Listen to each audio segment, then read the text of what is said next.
For this video, I'm going to show you how to make a bobbin. So the first thing that you have to do is unthread your machine.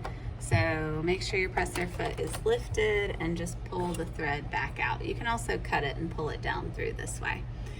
On our machine, the numbers are kind of hard to see because they're up here on the top. We're going to be following thread guides 1 to 2. Then we're going to go over here and follow thread guides 3 and 4. You'll notice on your machine there is a diagram for 3 and 4, and then there's your bobbin winder. We're heading this way.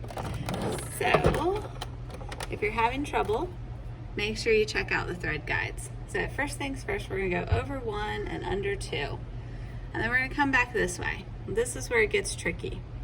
You're going to hold the thread over on this part of the machine, and you're gonna go behind and under the tension disc. So again, you go just behind and under. You're going around this way. When you're under the tension disc and you pull on it, it should feel taut, like tight. You don't want it to be loose because that means you haven't gone under the tension disc. And then we're going to put an empty bobbin here on the bobbin winder. And it's okay for the machine to be turned on right now because I'm nowhere near the needle. All right, I've snapped my bobbin on. It should make a little click sound when it snaps on. And you're gonna start wrapping around the bobbin clockwise. Once you've wrapped it around just a couple of times, you're gonna catch it on this little gray nub, and I'll slide a little bit closer so you can see. Catch it and pull, and it'll cut it. Sometimes that works, sometimes it comes loose. If it comes loose, just start wrapping it again. And then you're gonna slide the bobbin winder to the right. That tells the machine, I'm gonna make a bobbin. And when you spin it, it should start to spin and put thread onto the bobbin.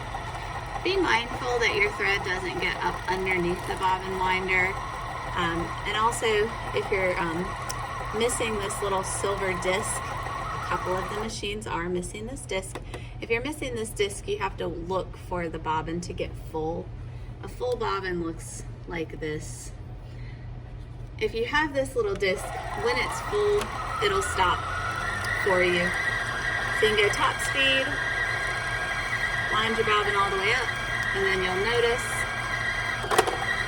it'll start to push against this, and then it'll snap back over. See how it's struggling? That's saying, oh, the bobbin is full. So I'm gonna go ahead and stop there. Actually, I'll probably finish out this spool of thread. You see how it's kind of stopping?